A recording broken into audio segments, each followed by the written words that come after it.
pontos. Vamos falar agora a respeito de um acidente aéreo que aconteceu na cidade de Teresina, onde um homem perdeu a vida depois que um avião caiu nas imediações do próprio aeroporto, perto ali do Parque de Exposições de Seu Arco Verde. As investigações já começaram, há algumas suspeitas levantadas pela própria polícia que possam indicar uma utilização dessa aeronave. Vamos então aqui falar com Gorete Santos. Gorete Santos vai trazer detalhes aqui para nós. Gorete, a Polícia Civil está no caso, assim como a Aeronáutica também, né, Gorete? Boa tarde. Exatamente, Gerson. Uma boa tarde a você, uma boa tarde a todos. O CENIPA, que é o Centro de Investigação e Prevenção de Acidentes Aeronáuticos, esteve aqui, chegou no sábado e terminou os trabalhos agora há pouco, a coleta de material e de informações que devem levar à constatação da causa da queda dessa aeronave. Essa é uma responsabilidade do centro. Mas a Polícia Civil também está no caso, já que houve uma morte, né? O piloto do monomotor acabou morrendo. Isso ocorreu no início da tarde da última sexta-feira e é com o delegado Odir Lucena que a gente conversa agora. Ele é titular do 21º Distrito Policial, portanto, a área onde a aeronave caiu, na Taboca do Pau Ferrado, fica na jurisdição lá do 21º Distrito Policial. A gente conversa com ele, portanto, agora, trazendo a competência da Polícia Civil, né? Por que a Polícia Civil entrou no caso? O que foi verificado até agora, delegado? Boa tarde. Boa tarde. A competência da Polícia Civil, a atribuição, tecnicamente falando, da Polícia Civil é no tocante à questão criminal. Como houve uma morte, então, a princípio, pode-se imaginar que pode ser um mero acidente, mas além desse mero acidente, pode também indicar pode configurar uma situação de crime, né? E por que isso? Por que a gente está achando isso?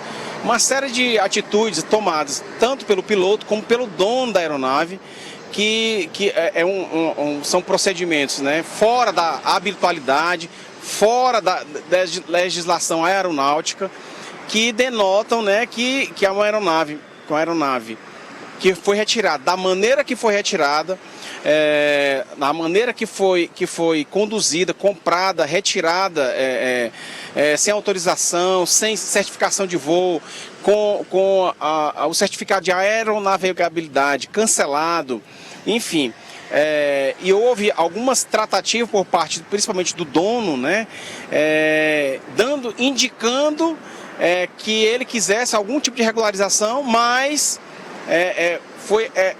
o que ficou assim mais claro para a gente é como se ele tivesse feito um arremedo de legalidade para depois tirar essa aeronave daqui ou fazer transporte de substância que a gente não sabe o que é, né?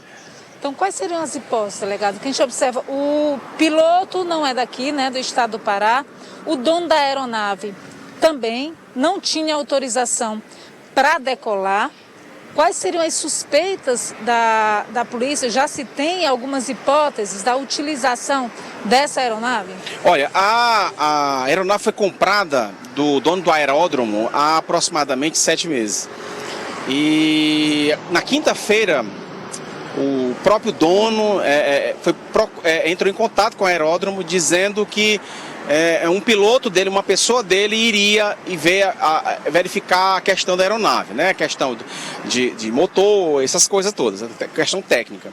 Esse rapaz chegou, um cidadão por nome de Leandro Rodelfer, foi o que faleceu no acidente, chegou por lá, uma atitude extremamente suspeita, não é uma pessoa conhecida dos pilotos daqui de Teresina.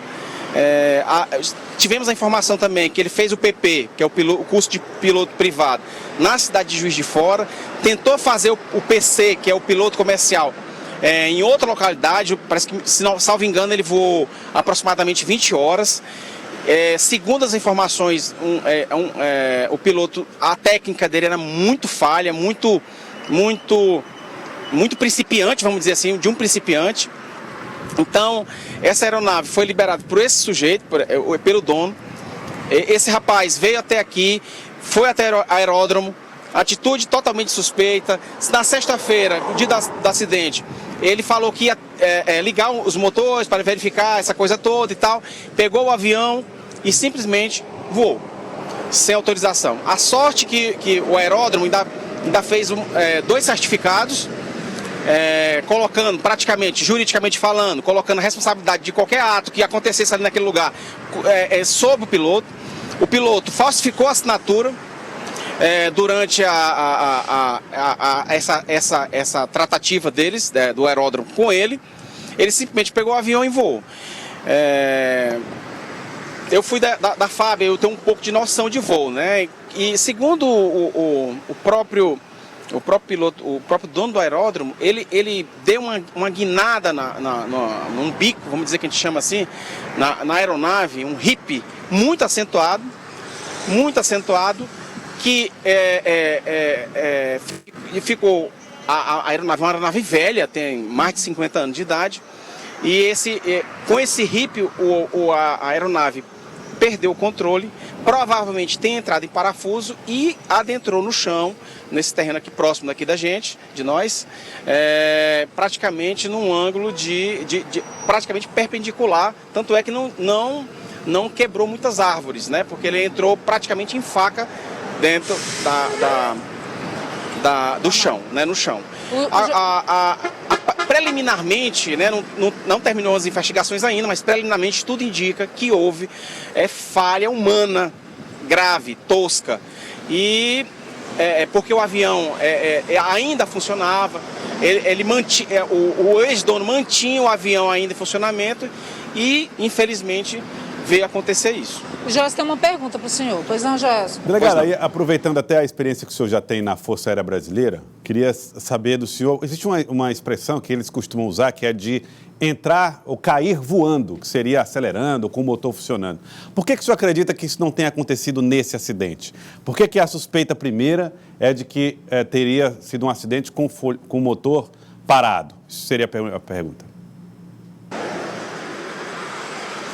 Olha, sinceramente, o Pará é um estado imenso. Ele é muito utilizado para tráfico de drogas. Esse avião ele foi comprado pelo preço de R$40 mil. É um preço barato e carregado de problemas administrativos. Ou seja, ele tinha que colocar em dia toda uma documentação, toda uma burocracia necessária para a segurança de voo. E assim, do ponto de vista econômico, vamos dizer assim, o avião praticamente não tinha serventia nenhuma, a não ser para tratativas ilícitas, né? Como por exemplo, o transporte de tóxico, né? São várias, só para aumentar ainda a nossa suspeita, o avião ele tem a capacidade de 240 litros de combustível. Ele tem uma autonomia de aproximadamente 4 horas e meia de voo. O local onde provavelmente ele iria era Novo Horizonte, no Pará, que nesse avião, daria mais ou menos 3 horas e meia de voo. Ou seja, ele não ia parar em lugar nenhum e é justamente para o local onde ele e o dono residem. Então, e ainda para aumentar ainda mais a suspeita, o próprio dono não procurou o aeródromo depois que o próprio avião caiu no meio da mata aqui. Então, no mínimo é suspeito, porque você sendo proprietário, você sendo dono de algo que está sob a responsabilidade de outra pessoa, naturalmente você procura essa pessoa, o que não foi feito. Vocês já conseguiram descobrir uma ficha criminal deles? Há antecedentes criminais? Pois infelizmente houve lockdown e algumas investigações foram suspensas. Hoje pela manhã nós recomeçamos, a gente está aqui, o 21º DP, dando apoio aqui para o CENIPA, por meio do coronel J. Roberto. E o CENIPA fez toda a estrutura, ainda estamos em investigação. Mas, por exemplo, o avião também já foi envolvido com tráfico de drogas, tem toda essa sistemática, o dono não é daqui, as pessoas não conhecem, o piloto não conhece, o dono não ligou para o avião depois que não se importou com o avião depois que houve a queda. Enfim, são vários indicativos que que traz suspeita, que traz desconfiança por nossa parte. Jorge, tem mais uma pergunta. Em relação ao CENIPA, né, a investigação da aeronáutica, essas investigações da aeronáutica costumam demorar, às vezes leva 6 meses, às vezes 1 ano. A polícia vai esperar o fim das investigações do CENIPA para só então fazer o seu trabalho? Ou essa investigação deve ser mais rápida da Polícia Civil? Bom, da nossa parte, como eu dizer assim, as informações que o coronel e a equipe dele nos trouxe são importantíssimas e precisam ser colocadas no papel o mais rápido possível. É claro que a investigação em si, por parte do CENIPA 2, é um pouco mais lento, mas as investigações, melhor dizendo, são independentes. Agora, o que a gente já sabe, colocando isso no papel, já é mais do que suficiente para a gente dar andamento da nossa própria investigação. Quero agradecer então ao delegado Aldir Lucena pelas informações prestadas aqui ao Jornal do Piauí, Até mais. Obrigado. Esclarecimentos em relação a esse acidente na tarde da última sexta-feira, Joelson.